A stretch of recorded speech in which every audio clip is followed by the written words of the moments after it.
Bursa Efek Indonesia terus mengembangkan produk non-saham di pasar modal untuk jadi alternatif pilihan investasi investor. Nah, BEI akan melakukan sosialisasi melalui rangkaian kegiatan Structure Product Day 2023. Pagi ini kami akan berbincang bersama Kepala Divisi Pengembangan Bisnis 2 Bursa Efek Indonesia, Ignatius Denny Wicaksono. Pak Denny, selamat pagi.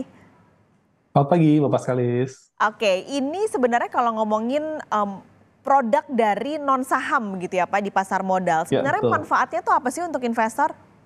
Nah, sebenarnya manfaat produk non-saham ini banyak, Bapak Skalis. Mhm. Contohnya kan kita ada 3 produk ya yang kita memang sekarang sedang coba gencarkan sosialisasinya. Yang pertama adalah ETF. Nah, kalau ETF ini mengikuti pergerakan indeks. Jadi kalau investor di luar itu nggak semuanya masalah stock picking. Tapi sebagian besar biasanya investasinya dimasukin ke yang mengikuti indeks. Nah, ETF ini adalah salah satunya.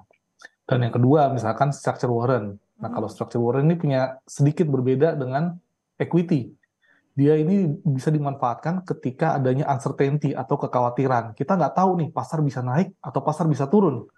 Nah, kita bisa beli structure warrant. Karena structure warrant ini sifatnya seperti opsi untuk membeli ketika harganya favorable buat kita. Oke. Gitu. Jadi, kalau nggak favorable, kita tinggalkan. Tapi ketika favorable, kita akan dapat keuntungan. Hmm. Yang terakhir derivatif. Derivatif ini bisa hedging maupun bisa memanfaatkan ketika pasar naik maupun pasar turun, kita tetap mendapatkan keuntungan dengan cara yang cukup efisien. Mungkin ketiga produk itu secara simpel seperti itu Oke, manfaatnya. ada 3, tadi ada ETF, ada waran terstruktur, lalu satu lagi ada derivatif yang dibuat Betul. sebenarnya base-nya tetap saham ya Pak Denny, tapi dirancang supaya mungkin investor ini tidak terlalu ketar-ketir ketika ada gerakan yang cukup masif begitu. Tapi Betul. perkembangannya bagaimana sih sebenarnya Pak dari ketiga produk non saham ini kan sudah cukup lama lahirnya gitu. Nah, Pak Denny bisa ceritakan sebenarnya sampai saat ini pengembangannya seperti apa dan potensi ke depannya seperti apa untuk ketiganya? Baik, kalau yang sebenarnya yang cukup lama tuh dari ETF mungkin Mbak ya. Jadi kalau ETF tuh dari tahun 2007. Memang pergerakannya cukup lambat beberapa tahun sebelumnya gitu ya. Tapi sekarang ini udah lumayan tinggi. Sekarang ini kita punya 49 ETF Hmm. dan besok ada tambah satu lagi dalam waktu dekat sehingga ada 50.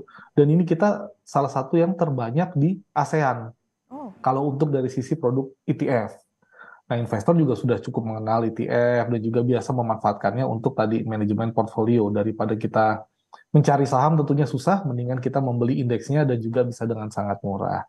Nah, ke depannya kita rencananya mengembangkan ETF itu tentunya dengan sosialisasi dan pengembangan jenis produk yang lain, tapi salah satu upaya kita yang lain itu adalah mengembangkan produk ETF berbasis emas. Nah, ini kita lagi bikin kajiannya nih, moga-moga nanti ke depannya ada. Kalau structure warrant ini sebenarnya produk yang sangat baru sekali. Baru diluncurkan itu September 2022. Di September di tahun 2022 itu ada 13 produk. Nah, sekarang di tahun 2023 ini sudah ada 157 Oh. produk structure warrant. Jadi perkembangannya sangat signifikan. Ah. Nah, kita berharap tentunya akan terus berkembang, Mbak. Dan juga yang kita coba kerjakan untuk pengembangan lebih jauhnya adalah alternatif pilihan underlying-nya. Kita coba tingkatin dari sebelumnya IDX 30 menjadi IDX 80, sehingga makin banyak pilihan underlying yang bisa dipilih.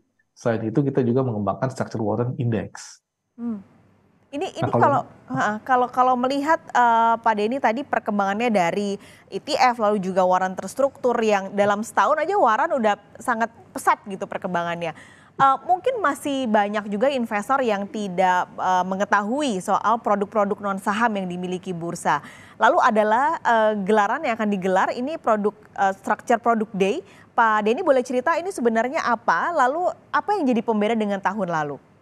Ya, jadi dalam rangka mendorong sosialisasi dan pemanfaatan produk-produk ini oleh seluruh investor di Indonesia khususnya, kita tuh setiap tahun selalu menggelar acara yang puncaknya kita sebut Structure Product Day. Jadi sosialisasi kita jalanin terus, tapi kita buat setiap tahun Structure Product Day.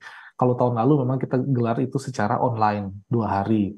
Nah, tahun ini kita buat secara berbeda. Kita coba buat offline, baik itu di Medan dan juga di Surabaya tanggal 21, di Medan tanggal 25, dan kegiatan puncaknya sih kita buat online di tanggal 28 November. Nah, ini siapa aja boleh daftar dan kita sudah buka pendaftarannya. Saat ini udah cukup banyak yang daftar, udah sekitar 2.000 sampai 3.000, tapi kita harap bisa lebih meningkat lagi sehingga nanti pada saatnya semakin banyak investor yang memahami tentunya mengenai structure product day ini dan mengenai produknya khususnya ya, Mbak Paskalis. Oke, berarti tanggal 21, 25 dan puncaknya 28. Kalau ada yang mau ikut Pak, gimana caranya? Nah, simpel aja, buka aja salah satu sosial media bursa, di situ akan ada link pendaftarannya. Langsung mendaftar aja. Tadi kalau yang fisik memang ada di Kota Surabaya dan Medan, tapi kalau untuk masyarakat lain yang mungkin belum terjangkau pada tahun ini, tentunya bisa mendaftar melalui online di Oke. tanggal 28. Gratis ya Pak berarti? Gratis lah Mbak, dan juga banyak hadiah menarik tentunya. Tidak Oke. cuma gratis. Nah, ini menarik juga karena tadi sudah ada 2000-an yang mendaftar, tapi sebenarnya siapa sih yang jadi target bursa Pak dari peserta Structure Product Day ini? Sebenarnya sih targetnya semua investor ya, tapi kita mungkin lebih menyasar ke investor retail. Karena investor retail ini adalah salah satu, apa ya kita bilang ya, salah satu penggerak untuk produk-produk baru, khususnya produk structure warrant. Dan juga investor retail terkadang agak sulit terjangkaunya. Kalau investor-investor institusi tentunya mereka punya analis yang memperhatikan produk-produk baru di bursa kalau mau investasi seperti apa, dan tentunya akan menghampiri kami dan bisa langsung kontak sosialisasi dengan kita. Tapi kalau investor retail kan mungkin agak sulit ya. Nah, ini adalah salah satu kesempatan yang kami harapkan banyak investor retail yang akan hadir, ikut serta, dan juga belajar, memahami, dan tentu akhirnya berinvestasi di produk pasar modal yang non-saham ini. Oke, karena tak kenal maka tak sayang, siapa tahu nanti makin Betul, sayang dengan produk-produk non-saham yang dimiliki betul, bursa. betul, Pak betul. Denny, terima kasih banyak sudah berbagi informasi pagi ini. Sukses acaranya. Kita ketemu lagi kapan-kapan. Sehat selalu Pak Denny. Sehat selalu Bapak sekali, terima kasih.